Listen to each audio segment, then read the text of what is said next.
రాత్రికి ఆహారం స్వీకరించకండి, కేవలం ఫలహారం మాత్రమే స్వీకరించండి. భోజనం రాత్రికి చేయకూడదు, కేవలం టిఫిన్ మాత్రమే రాత్రిపూట స్వీకరించాలి.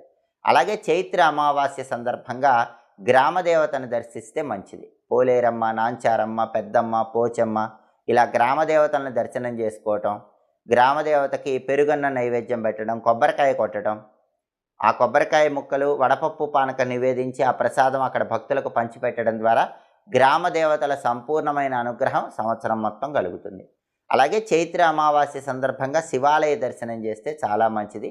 ఈశ్వరుడికి మారేడు దళాలతో పూజ చేస్తే ఉత్తమ ఫలితాలు కలుగుతాయి. అలాగే చైత్ర అమావాస్య సందర్భంగా దుర్గా ఆలయ దర్శనం కూడా అద్భుత ఫలితాలు కలిగింపజేస్తుంది. దుర్గా ఆలయంలో దీపం పెట్టి ప్రదక్షిణలు చేస్తే కూడా సంవత్సరం మొత్తం యోగదాయకంగా ఉంటుంది. క్రోధినామ సంవత్సరం మొత్తం కలిసి రావాలంటే చైత్ర అమావాస్య సందర్భంగా ఈ విధి విధానాలు పాటించండి, సకల శుభాలను సిద్ధింపజేసుకోండి.